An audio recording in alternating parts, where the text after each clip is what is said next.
chip theory games might be insane. In a good way. And it's actually in a good way. But they're just crazy.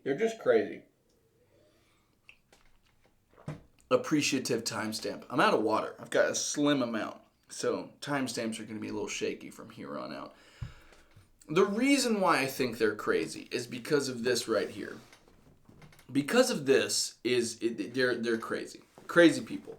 And it's not even this. It's this in association and in combination with all the other things I've seen from them. They were like, you know what? Let's make brass minis. Like, let's make miniatures made out of brass. Oh, that's not cool enough? What if those brass mag minis were magnetic and slapped down onto the chips that they belong to so that you could have the miniature and the chip and move it around everywhere? What if, in addition to brass mag minis, we also literally found someone to produce cassette players that nobody makes anymore for a little portfolio lore box and just a little treasure of goodies for people to listen to audio files and maybe even hide some sneaky stuff in those audio files.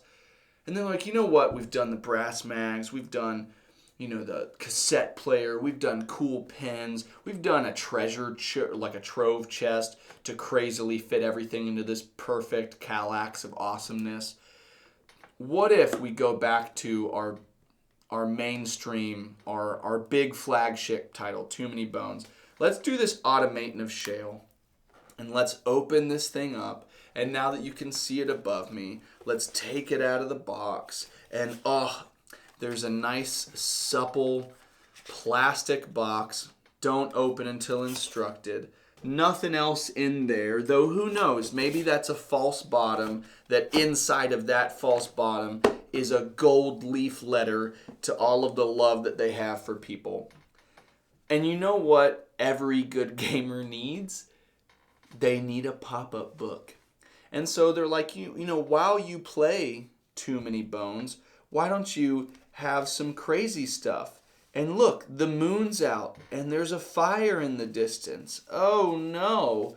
And, we've got some story elements here that we're going to have to, there we go, that we're going to have to look. There's some cards to focus on and some gorgeous text to read.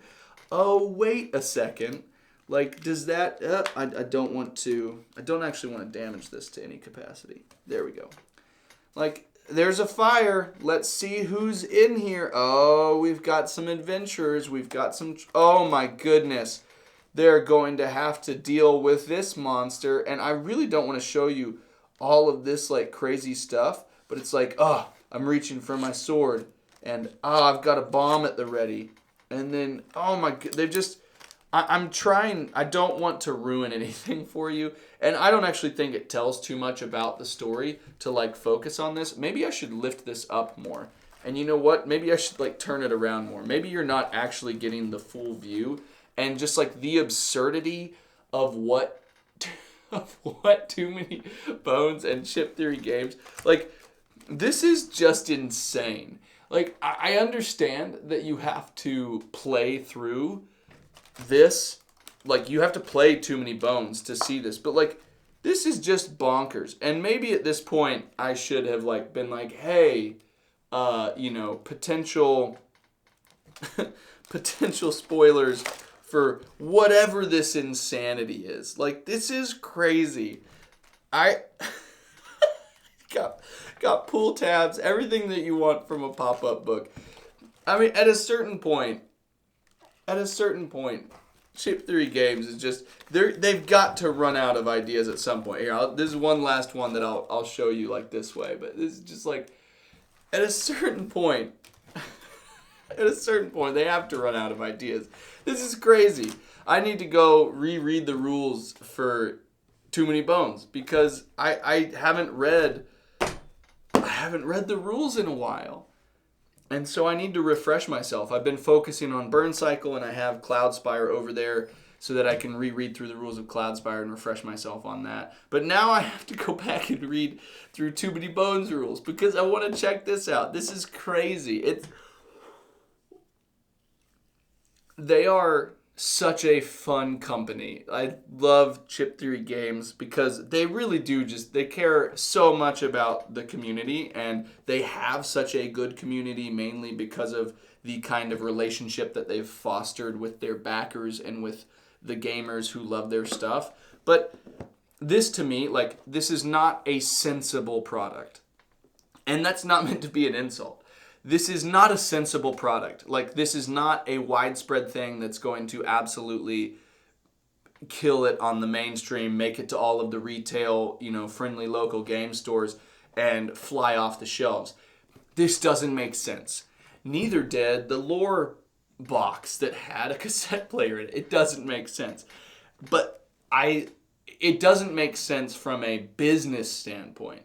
But it does make sense from a publisher and a team of people that care so much about the products that they make and the reaction and the interaction with their community that they're just like, you know what?